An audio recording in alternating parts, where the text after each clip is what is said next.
अर्जुन की नकल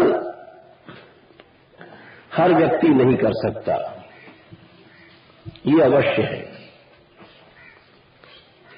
क्योंकि अर्जुन को जो विषाद हुआ था उसमें और हम लोगों में अंतर है, बहुत बड़ा अंतर है। अर्जुन के विषाद में मूल कारण था धर्म, जिस धर्म के कारण वो युद्ध नहीं करना चाहते थे। गुरुन अहत्वा ही महानुभावान श्रेयो भोक्तुम भैक्षमपि योगे लोके हत्वार्थ कामांस्तु गुरुनिहैव भुंजी भोगान रुधिर प्रतिग्धान। मैं गुरुजनों की हत्या नहीं करूंगा चाहे भिक्षा मांग के जीवन खाना पड़े। मैं उन भीष्म दादाजी से कैसे लड़ सकता हूं बाणों से। श्री कृष्ण से अर्जुन कहते हैं विषाद इस बात का है, विषाद इस बात का नहीं है कि हमारी स्त्री रोएगी, हमारा बच्चा रोएगा। हमारे और उनके विषाद में बहुत बड़ा अंतर है। वो कहते हैं जिनकी गोद में, जिन दादाजी की गोद में मैं खेलता था, भीष्म अर्जुन को बहुत प्यार करते थे। उनकी गोद में अर्जुन खेला करते थे, छोटे से थे जब, दाढ़ी पकड़ करके हंसते थे। और पितामह भी हंसा करते थे जब अर्जुन छोटे से थे, उनकी दाढ़ी पकड़ते थे। तो एक अबोध शिशु की तरह जिनकी गोद में खेले थे उनके ऊपर बाढ़ चलाए। अरे कथम भीष्म महामुसंख्य द्रोणम च मधुसूदन। हे मधुसूदन, मधुसूदन इसलिए कहा कि आपने मधु राक्षस को मारा था, वो ठीक था, असुर था। और मेरे सामने आज कौन है? दादाजी खड़े हैं, गुरु द्रोणाचार्य खड़े हैं, और आप कहते हैं बाण चलाओ। तो इसीलिए एक विषाद उत्पन्न हुआ जिसका अंत में समाधान निकला सभी धर्म छोड़ दे, सर्वधर्मान परित्यज्य मामेकम शरणं व्रज। तो उनके विषाद में हमारे विषाद में अंतर है। हमारा जो विषाद है वो केवल तामस है, उनका विषाद सात्विक कारणों से उत्पन्न हुआ था, लेकिन था विषाद। जब चित्त शरीरी धातु बैठने में होता है, एकदम बैठ जाए, लोग कहते हैं हिंदी में दिल बैठता है, हमारा दिल बैठ गया है। किंग कर्तव्य विमूढ़ता आ जाए बैठने के, तो उसको विषाद कहते हैं। ये तामस धर्म माना गया। तामस का लक्षण बताया है सांख्य शास्त्र में, गुरु आवरकम। ये तामस भारी होता है। जैसे कोई बहुत मोटा आदमी मुश्किल से उठता बैठता है। हमने यहां तक सुना कि एक सेठानी थी बंबई में, उनको 2 आदमी उठाते थे, शौच जाती थी, 2 आदमी बैठाते थे, तो इतना स्थूलता आ गई, वो अपने हाथ से कोई क्रिया भी विचारी नहीं कर पाती थी। और उनको पुरुष रखा गया, बहुत वजन था उनमें उठाने बैठाने के लिए भी। तो वे इसी तरह से हमारा चित्त भी है। जब चित्त भारी हो जाता है, सांख्य शास्त्र में तामस का लक्षण बताया है। सतोगुण का लक्षण है सत्वम लघु प्रकाशकम। सतोगुण हल्का होता है, प्रकाशक होता है, अनामय होता है। तमोगुण गुरु होता है, भारी होता है, अंधकारमय होता है। तो जो तामस होता है वो भारी होता है। वही कपड़ा आपने गुदरी थी, पानी में डाल दिया, इतना वजन हो गया कि नहीं उठा सकते आप। धूप में सूख गई, हल्की हो गई, उठा लिया आपने। तमोगुण क्या है? तमोगुण का लक्षण है गुरु माने भारीपन। इसीलिए वो प्रमाद पैदा करता है, आलस्य पैदा करता है, निद्रा पैदा करता है। भगवान कहते हैं प्रमाद आलस्य निद्रा भी स्तन्निबध्नाति भारत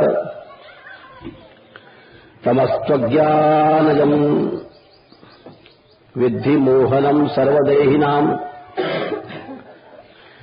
चित्त को इतना भारी बना देता है कि वो कुछ सोच नहीं पाता है। उचित क्या अनुचित क्या सोचने की शक्ति नहीं रहती है, उसको तामस कहते हैं।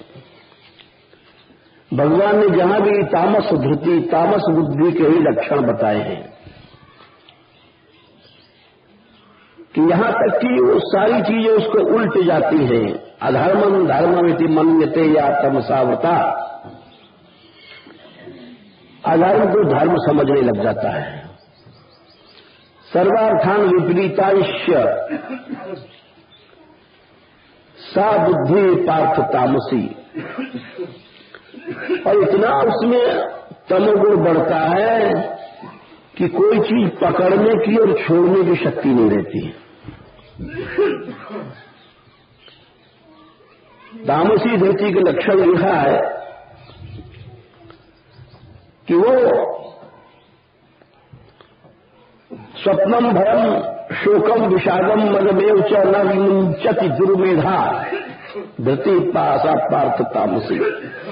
वो छोड़ना एक क्रिया है, वो छूट नहीं सकता है। हम लोग जो नहीं छोड़ पाते हैं अपनी गलतियों को, अपनी कमजोरियों को, तो उसका कारण क्या है? तामस है मन में। उसमें असत को छोड़ने की ताकत नहीं रहती है, उसको तामस कहा गया। न विमुंचति दुर्मेधा, तामस का लक्षण ही है कि जब हम किसी वृत्ति को छोड़ नहीं सकते हैं, उसका नाम तामस है। सत्वगुण निवृत्ति परक क्यों होता है? हल्का होता है। सत्वम लघु प्रकाशकम, या भगवान की परिभाषा में भगवान कहते हैं तत्र सत्वम निर्मलत्वात् प्रकाशकम अनामयम। उसमें मल नहीं होता तो भजन नहीं होता है, लघु होता है, इसीलिए प्रकाश करता है, रोशनी देता है। बोले रोशनी कैसी? क्या 100 या 1000 पावर का लट्टू जलता है? बोले नहीं। प्रकाश माने क्या होता है? प्रकाश उसको कहते हैं कि जब मनुष्य अंधेरे में तो रस्सी को सर्प समझ लेगा और सर्प को रस्सी समझ लेगा, अंधेरे में गड्ढे में गिर जाएगा, अंधेरे में जा रहा है खाई में गिर जाएगा, अंधेरे में जा रहा है कहो तो कांटे में घुस गया। जब रोशनी होती है तो उसको दिखाई पड़ता है रास्ता, या कांटा है, यहाँ गड्ढा है, यहाँ बिच्छू है, यहाँ सर्प है। तो प्रकाशक कहते हैं कि सत्वगुण माने कि जब अपने आप हमको दिखाई पड़ने लग जाए इस वृत्ति में दोष है, इस चाल से चलने में दोष है, ये राग है, ये अमुक वस्तु है, ये मोह है, ये दैन्य है, ये विषाद है, ये सर्प है, बिच्छू है, तो उसको प्रकाश कहते हैं। यानी अपने आप जब दिखाई पड़ने लग जाए तो उसको सत्वगुण कहते हैं। ये सर्प बिच्छू कौन है? गह शिशु बच्छ अनल अहिधाई तहां राखै जननी अलगाई। सर्प और आग, ये काम तो सर्प है और क्रोध आग है। ये जब जीव को अपने आप दिखाई पड़ने लग जाए देखने का मतलब नहीं कि देख के गिर रहे हैं, देखने का मतलब अपने आप निवृत्ति हो जाएगी। जानने का ये मतलब होता है कि आप जानबूझ के सर नहीं पकड़ सकते हैं। जब भी पकड़ेंगे अनजान में, आपने जाना नहीं है, अभी सत्वगुण ठीक से नहीं आया है। तो इसीलिए इस विषाद को, चिंता को तामस कहा गया। ये प्रभु दूर करते हैं। वल्लभाचार्य जी लिख रहे हैं, केवल यही नहीं कि उन्होंने लिखा है भगवान भक्तों की चिंता को अनादिकाल से दूर करते आए हैं। ये वेद, शास्त्र, पुराण सब कहते हैं। भगवान ने भी गीता में कहा कि आर्त भक्त भी मेरा भक्त है, चतुर्विधा भजन्ते माम जराः सुकृतिनोर्जुन, आर्तो जिज्ञासुरर्थार्थी ज्ञानी च भरतर्षभ। जो आर्त भक्त है वो भी मेरा भक्त है। और अहम त्वा सर्व पापेभ्यो मोक्षयिष्यामि मा शुचः। ये पाप क्या है? पाप से मतलब यहां फल रूप, जो हमारे सामने फल आता है, उसको भगवान दूर करते हैं। मच्चित्तः सर्वदुर्गाणि मत प्रसादात् तरिष्यसि, अर्थ चेत त्वमहंकारा न श्रोष्यसि विनङ्क्ष्यसि। तो मेरे में चित्त लगा, दुर्गाणी समस्त कष्टों को पार जाएगा, निश्चित पार चला जाएगा। भगवान के चरण समस्त चिंताओं के नाश करने वाले हैं। भगवान का नाम चिंता हरण है। एक छोटी सी कथा हम इस विषय में सुना रहे हैं। दक्षिण भारत में गोपना नाम के भक्त हैं, जैसे इधर भक्त हुए हैं तुलसी, सूर आदि। भगवान के भक्त सर्वत्र, सभी देशों में, सभी कालों में हुए हैं। वे भक्त थे भगवान के। गोलकुंडा से आगे भद्राचल पर्वत है, वहां रहते थे वे। उनकी भगवत भक्ति को देख करके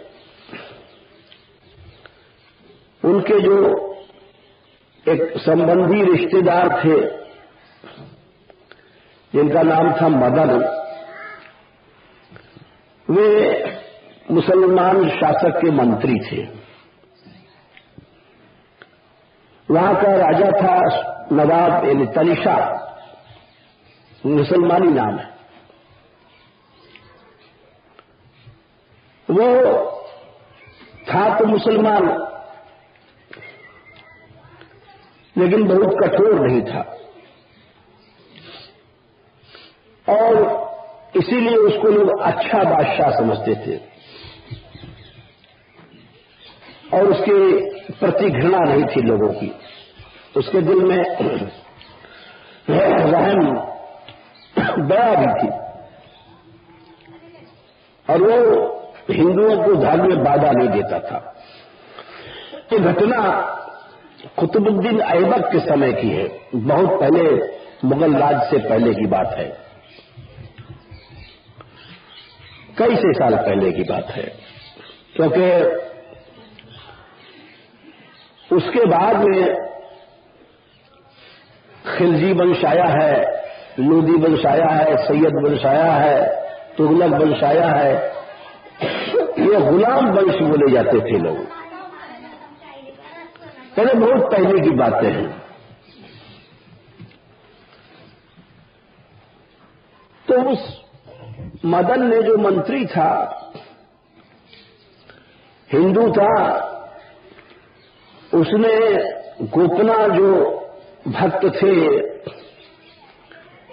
राम के भक्त थे, बड़े अनन्य भक्त थे। इनकी भक्ति देख करके संबंधी रिश्तेदार तो थे। एक राम जी का मंदिर था टूटा, हजारों साल पुराना। उस मंदिर को ये बनाना चाहते थे, पुनरुद्धार या जीर्णोद्धार जिसको कहते हैं, लेकिन पैसा नहीं था। पैसे के बिना कैसे मंदिर बनेगा? इसीलिए उनको मदन, जो इनके रिश्तेदार थे, उन्होंने उनको वहां का सूबेदार बना दिया, जिलाधीश, डीएम, मैंने कलेक्टर समझो। जब ये बन गए तो उन्होंने जनता को जागृत किया कि तुम लोग अपने धर्म के प्रति कुछ करो, भगवान का मंदिर बनाओ, टूटा हुआ है, ये बड़ी लज्जा की बात है, हम लोग धर्म के लिए कुछ नहीं करते हैं। तो उन्होंने वहां शासक थे और उनके प्रभाव से उस जमाने में 2 लाख मुद्राएं, सोना चलता था उस समय, अशर्फी समझ लो मुद्रा की जगह, इकट्ठा करके और मंदिर को बनाया। और उसमें मंदिर को बनाने के बाद में लगभग 1.5 लाख रुपए उन्होंने सरकारी फीस में लगा दिए। जानते थे कि बादशाह बहुत कठोर नहीं है, भगवान के आभूषण बने, राम जी के सारा श्रृंगार बना, कुंडल, मुकुट, हार, किंकिणी, पांव के आभूषण, हाथों के सब जितने भी कंकण, बाजूबंद, ये सब बहुत सुंदर श्रृंगार बनाया। और बनाने के बाद उनकी स्थापना हुई, बड़ा उत्सव हुआ। उस उत्सव को बादशाह की बेगम नहीं सह सकी। उसका नाम सितारा था, क्योंकि वो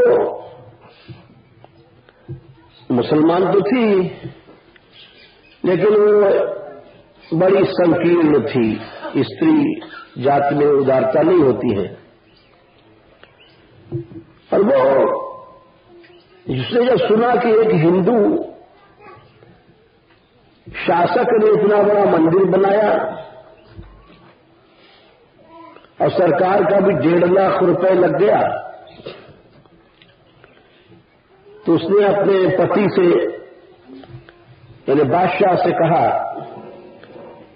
कि इस हिंदू को बुला करके कलेक्टर को फांसी दे दो, क्योंकि इसने सरकारी खजाने का भी 1.5 लाख मुद्रा नष्ट कर दिया। तनिषा जो बादशाह था, उसने कहा कि ऐसा हम नहीं कर सकते, क्योंकि वो उसका एक तो भक्त है, बंदगी करता है, दूसरी बात यह है कि जनता पर भी उसका प्रभाव है, और मेरा नाम है यहां अच्छे बादशाहों में। मैं ऐसी स्थिति में इतना गलत काम नहीं कर सकता कि उसको बुला करके और बिना गलती की फांसी दे दूं, ये मैं नहीं कर सकता। बहुत सुंदर थी वो, ऐसा कहते हैं कि उस जमाने में उस सितारा की तरह कोई दूसरी बेगम नहीं भई। और उसकी सुंदरता की प्रशंसा दिल्ली तक थी।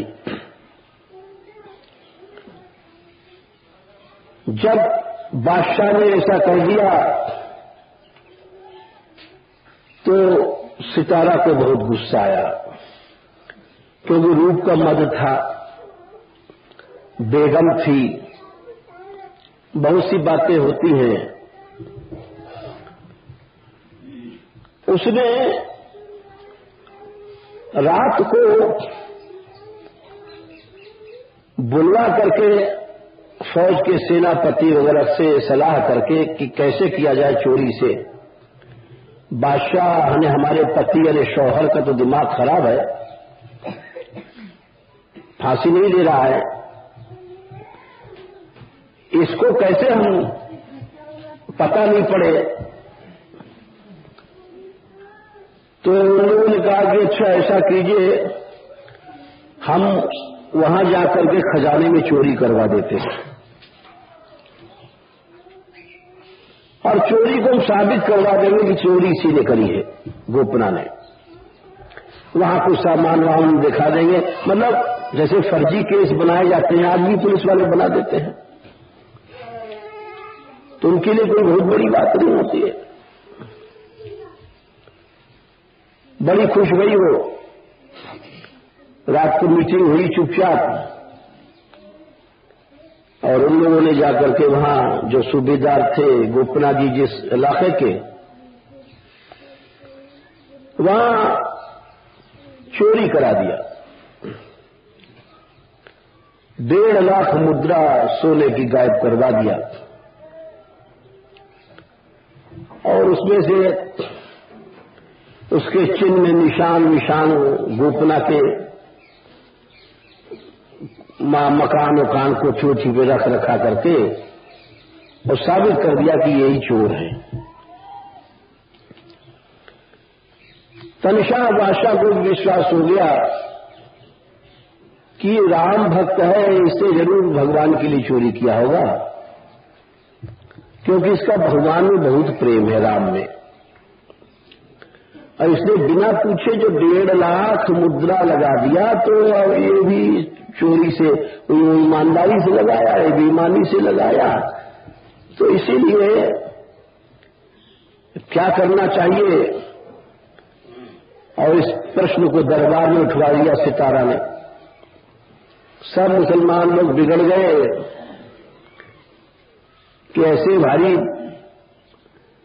चोर को, ऐसे काफिर को दंड नहीं देना, ये हमारा इस्लाम धर्म नहीं कहता है। तनिषा ने कहा अच्छा, हम फांसी तो नहीं देते हैं, लेकिन उसको पकड़ लाओ और जेल दे दो जब तक वो चुका न दे। 6 लाख रुपए का जुर्माना रखा गया, यानी 1.5 लाख खजाने का, 1.5 लाख चोरी का और जुर्माने का, ऐसे मिलाकर के टोटल 6 लाख रुपया। जब तक 6 लाख नहीं मिले जाए तब तक तुम जेल में रहोगे। 6 लाख कोई मामूली बात तो है नहीं। सब समझ गए कि सारी जिंदगी अब छूट नहीं सकता है। जेल में सितारा को मौका मिला, उसने जो जेलर था उसको बुला करके कहा इसको खूब सताओ, अत्याचार जितना कर सको इस पे, बस मरे नहीं, लेकिन रोज मरने की सी हालत कर दो उसकी। वो बड़ी क्रूर स्त्री थी तो सुंदरी, खाल सुंदर था उसका, चमड़ा बड़ा, लेकिन दिल की बड़ी काली थी, क्षमा नाम की चीज नहीं थी। ऐसा कहते हैं कि गोपना को बहुत सताया गया, रोज कभी कांटों में पटक के खींचते थे और उनको कभी कष्ट ही नहीं हुआ। ये चमत्कार। बात तो बाहर फैलती ही है, प्रजा में भी फैली। प्रजा कहने लग गई प्रहलाद के अवतार हैं, उनको बहुत कहीं पिटाई किया जाए, कभी जाने कितने कितने उसमें लिखा है यातना दी गई है, लेकिन उनको कभी कष्ट ही नहीं हुआ। अब देखो, इसको कहते हैं आरती हरण। एक जीव भी प्रहलाद बन सकता है, आज भी प्रहलाद बन सकता है, यदि प्राणी के भीतर ऐसी दृढ़ता हो। उनको लोग प्रहलाद कहने लग गए, तो उनमें गुण क्या था? उन्होंने आज तक कभी प्रभु से रक्षा की प्रार्थना नहीं किया था, जैसे प्रहलाद ने किया था। प्रहलाद ने कभी ये नहीं कहा कि प्रभु तुम हमारी रक्षा करो। आग में जलाए गए, पानी में गिराए गए, शूली पर चढ़ाए गए, तोप के हथियारों के गोले दाबे गए, जले सर्पों की कोठरी में भेजा गया, कालकोट जहर पिलाया गया, हाथियों के पैर पांव के नीचे दबाया गया। और लेकिन आज तक प्रहलाद ने कभी ये नहीं कहा कि तुम मेरी रक्षा करो। ये एक विशेष बात थी, वही गुण इनमें था। यानी भक्त को चिंता नहीं होती, बस वही भक्त सोने का बन गया। उसी को कहते हैं तरोरपि सहिष्णुना। पत्थर मारते जाओ, पत्थर मारते जाओ, वो वृक्ष है और वृक्ष से ज्यादा सहनशील है। वृक्ष तो केवल फल ही देगा और वो मारने वालों को भगवत भक्ति बांट देता है, जैसे हरिदास ठाकुर है। इसलिए तरोरपि पाठ भी मिलता है। कुछ लोग तरोरी में लगाते हैं, लेकिन पंचमी पाठ ज्यादा बलवान, उससे भाव ज्यादा है, वृक्ष से भी कई गुना ज्यादा होता है भक्त। वृक्ष तो केवल फल देता है और ये भक्त तो ऐसा फल देता है जो अविच्युत फल है। इदम ही पुंसस्तपसः श्रुतस्य वा स्विष्टस्य सूक्तस्य च बुद्धिदत्तयो अविच्युतोऽर्थः कविभिर्निरूपितः तदुत्तम श्लोक गुणानुवर्णनम। भगवान के भक्त लोग ऐसा फल देते हैं, ऐसा रुपया देते हैं, ये रुपया तो नष्ट हो जाएगा। उत्तम श्लोक भगवान के गुणानुवर्णन को जो देते हैं वो अविच्युत फल है, कभी नष्ट नहीं होता। भगवान का भक्त जो भगवत गुण सुनाता है, देता है, उस फल के आगे सारे 3 लोक का राज्य भी कुछ नहीं है। तो गोपना को सितारा देवी ने, जो बेगम थी, बहुत जेल में यात्रा दिया, बरसों तक पड़े रहे। एक दिन होनहार की बात होती है, ये मन ही तो है ना, चमत्कार भगवान की इच्छा। एक दिन उनके मन में ये ख्याल आया, अचानक ये ख्याल आया कि अरे मैंने जो मंदिर बनाया था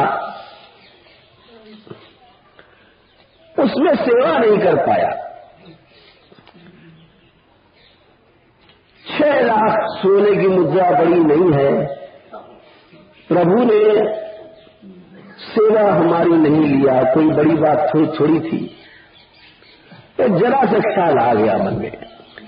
पहले मन में कामना कभी आनी ही नहीं चाहिए भक्त के। तो वो सोने का भक्त है, ठनाठन, वही उसी को प्रहलाद कहते हैं, जिसके मन में कामना घुसा ही नहीं। न काम कर्म बीजानाम यस्य चेतसि संभवः वासुदेवैकनिलयः स वै भागवतोत्तमः। उसको उत्तम वैष्णव कहते हैं, जिसके हृदय में कभी कामना झांक नहीं सकती है।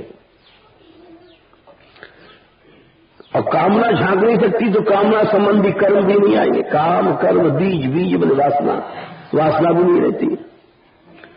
उसको ठनाठन भक्त कहते हैं।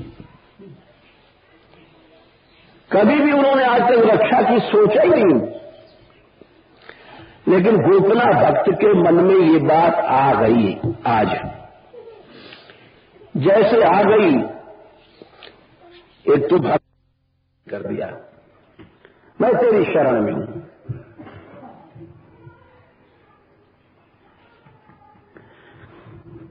तो ये बहुत प्रकार के मन होते हैं, दोष बहुत प्रकार के जीव में आ जाते हैं। ये तो बहुत हमारे लोगों पर जो मल है, काम, क्रोध, मोह, लोभ, अहंता, ममता, इसके अलावा भी बहुत से दोष आ जाते हैं जिनको अनर्थ कहा गया है। सुकृत जात अनर्थ, दुष्कृत जात अनर्थ, अपराध जनित अनर्थ, भक्ति जात अनर्थ, एक बहुत बड़ी श्रृंखला है इनकी। तो मैं ये कह रहा था कि जब प्रभु सच में कृपा करते हैं तो जीव के जितने दोष हैं वो पहले हटा देते हैं, उसके बाद फिर उसके पहले गुणाधान नहीं होगा, वहां धोखा नहीं है, वहां कोई भी वंचना नहीं चल सकती ईश्वर के यहां, हम उसको नहीं ठग सकते। अब प्रश्न होता है कि ये दोष, भैया दोष कहां हट रहे हैं, कोई निराश हो जाए, हमें तो रोज दिन रात अपने छुरा की आ जाती है, पढ़ने गए चिट्ठी नहीं आई, या बहू हमारी बीमार है, रोज उसका चिंतन हो रहा है, अब दोष कब हटेगा, हृदय में कोई स्त्री का चिंतन हो रहा है, अब तो बेकार है, भजन निराश कोई हो जाए। तो उसके लिए एक बहुत बड़ा स्वयं श्री कृष्ण कहते हैं, एक बहुत सुंदर उन्होंने प्रसंग बताया 11वें स्कंद में कि देखो, एक भगवान बोले कि निराश मत हो, दोष हटने के बाद फिर गुण आएगा,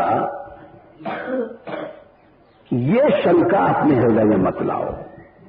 स्वयं उत्तर दे रहे हैं भगवान एकादश उत्तर में।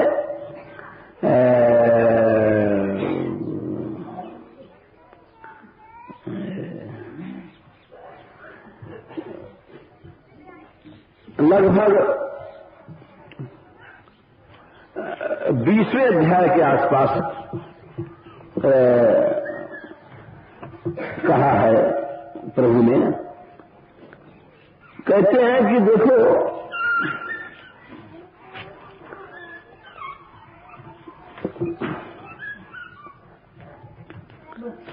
दो चीजें हैं भाई,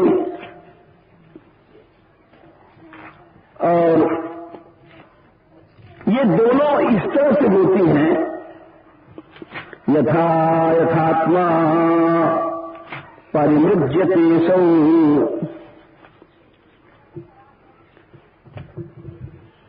मत श्लोक तो मैं याद है, संख्या हम ढूंढ रहे थे, एक आगे रहने दो, श्लोक तो याद है। यथा यथात्मा परिमृज्यते सौ मत पुण्य गाथा श्रवणाभिधान। हाँ मिल गया, भूल गए थे, 14वां अध्याय है, 11, 14, 26। तथा तथा पश्यति वस्तु सूक्ष्म चक्षुर्यथैवांजन संप्रयुक्तम। बहुत बढ़िया उत्तर दिया है, और इससे बढ़िया उत्तर हो ही नहीं सकता है। भगवान बोले दोनों काम एक साथ होता है। संसार में तो कपड़ा धुल गया, जब पूरा धुलने के बाद रंग चढ़ता है। बोले हमारे यहां हमारी जो है धुलाई की टेक्निक वो ऐसी है कि यथा यथात्मा परिमृज्यते सौ, मत पुण्य गाथा श्रवणाभिधानई।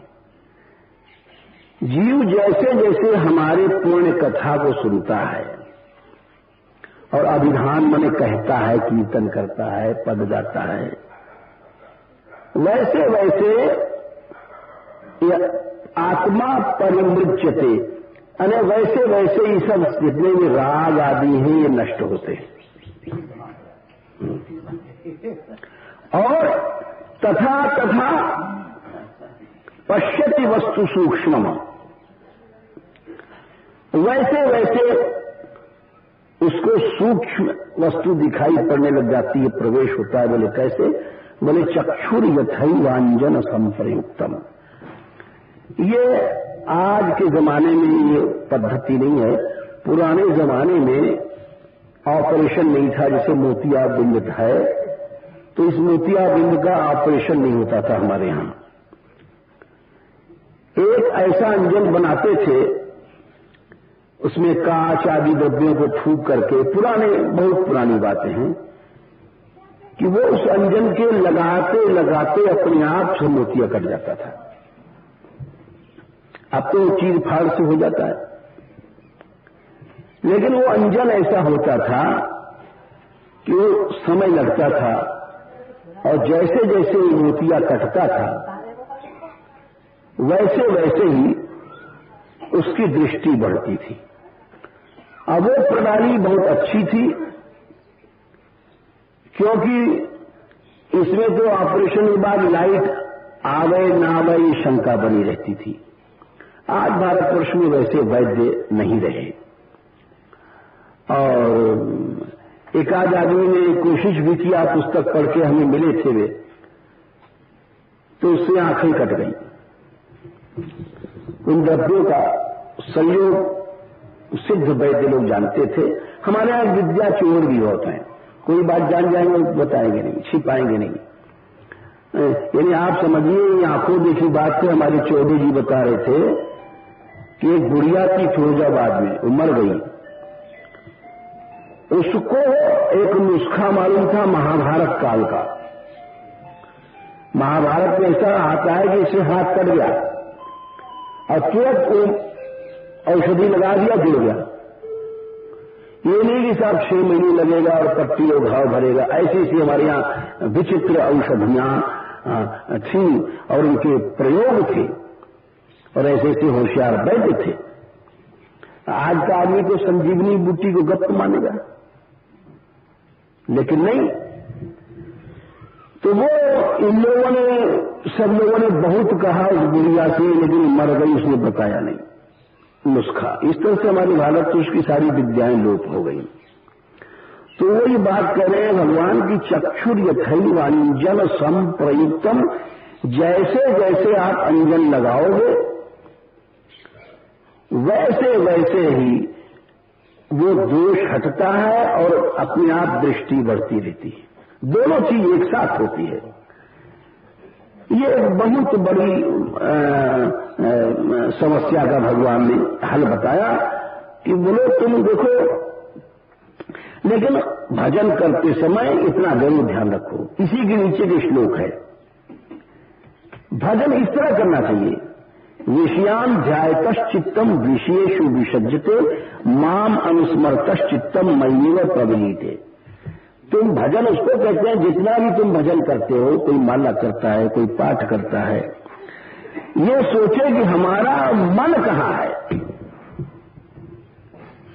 असली भजन तो वही है। अगर तुमको किसी वस्तु का चिंतन हो रहा है तो बस समझ जाओ कि कुछ भजन नहीं है। जो सच में जो चक्षु अंजन है वो तो वही है कि मां मनुस्मरतश्चित्तम मय्येवानुसज्जते। तो इसलिए उसके बाद फिर फल देते हैं, बोले तस्माद असत अभिध्यानम, असत चिंतन को छोड़ो। यथा स्वप्न मनोरथम, असली भजन क्या है? जैसे सपना भूल जाता है आदमी, हित्वामयी समाधत्व मनोमद भाव भावितम, हमारे भाव से भावित होकर के मन हमारे में लगाओ। बोले स्त्री राम स्त्री संगिराम संगम त्यक्ता दूरत आत्मवान। सबसे जो अधिक मन आकर्षित करने वाली है तो नारी विष्णु माया प्रगट, उससे दूर चले जाओ। बहुत बड़ा इसमें आगे संघोष बताते हैं, लेकिन उसको प्रसंग में नहीं कहना है। हमें तो सिर्फ यही कहना है कि जो वल्लभाचार्य जी ने कहा था कि पूर्वम तु दोष निवर्तकम अत्र गुणाधायकम, पहले दोष निवर्तन उसके बाद गुणाधान, ये क्रम है। इसीलिए 7वें गीत में दोष निवर्तन बताया, अब इसमें गुणाधान बता रहे हैं। अब आगे चलते हैं, कहते हैं हे रमण, बोले गुणाधान हो गया, रति जागृत हो गई। रति की अवस्था में ये सब शब्द निकलते हैं। रमण, रमण का अर्थ लेगा है रति करता। भगवान स्वयं रति करते हैं। जीव जैसे एक छोटा सा दुआ है कि जो तू धावे एक पग तो मैं धाऊं 60, और जो तू कर्रो काठ तो मैं लोहे की लाठ। यानी भगवान जितना प्रेम करते हैं जीव कहां कर सकता है। तो आप रति करता है, इसीलिए उसी पद्धति से प्रार्थना की जा रही है। हमने आपसे पहले कहा था कि चरण की महिमा 7वें गीत में भी है, लेकिन यहां गुणाधान माना है। स्तनेषु चरण पंकजम अर्पय, इस विषय में हम एक बार छोड़ गए थे। जी गोस्वामी जी ने भी कहा है, गोपियों को जो 2 प्रकार की आधियां थी, तो उन्होंने 2 प्रकार की औषधि मांगा। पहली जो आदि थी कि आप नंगे पांव कांटों में चलते हैं, तो उसका उस व्यथा का निवारण मांगा कि आप उन चरणों को हमारे वक्षस्थल पर रखिए। और दूसरी जो व्याधि आपके मुख के दर्शन से जो हमको मिलन उत्कंठा काम की प्रतीति भई, तो आप अपना जो पिछले श्लोक में है कि आप अपना अधरामृत हमको पिलाइए। वीर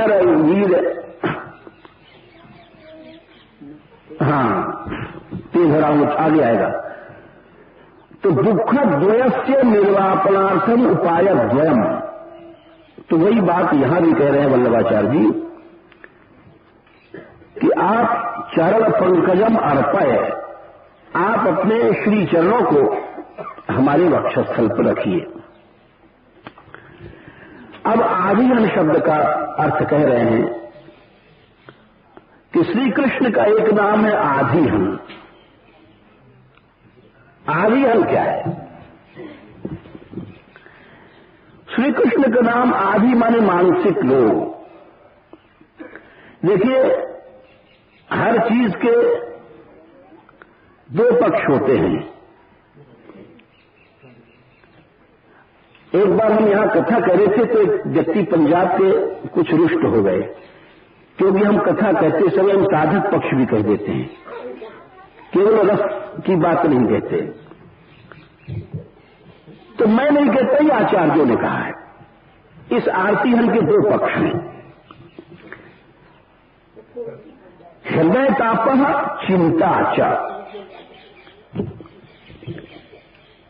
जब चिंता आती है हमारे मन में, ये साधक को आती है जिसका संसार में राग है।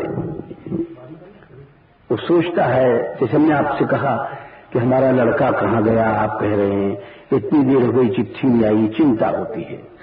या हमारी स्त्री क्या हुआ, या ये सब जो चिंताएं आती हैं, ये तो साधक के हृदय में आती हैं, और ये मानसिक आदि भगवान से दूर कर देती है।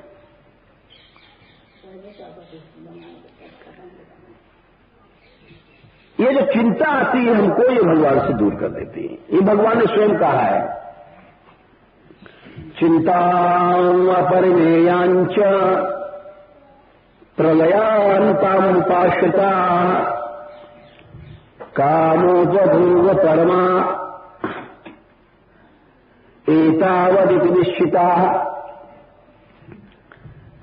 कि ये आसुरी भाव है चिंता करना, और हम सब करते हैं। अपने भीतर आसुरी भाव को पहचानना ही साधना है। हम किस समय आसुरी भाव में गिर जाते हैं, ये जानना ही साधना है, और इसको न जानना ही मोह है। ये समझिए आप फिर से, यानी हम अपने आसुरी भाव को पहचान गए, बस इतने से ही दोष दूर हो जाते हैं। जाने ते छीजई बहुपापी नाश न पावई जन संतापी। तो जीव अपने भीतर जो आसुर है उसको पहचान नहीं पाता है, इसीलिए सत्संग किया जाता है। एक डॉक्टर बता देगा आपको क्या रोग है, मरीज को खुद पता नहीं है, तो सद्गुरु बताता है कि तुमको क्या रोग है। तो ये जो चिंता होती है, ये चिंता की आधी तो साधकों को होती है।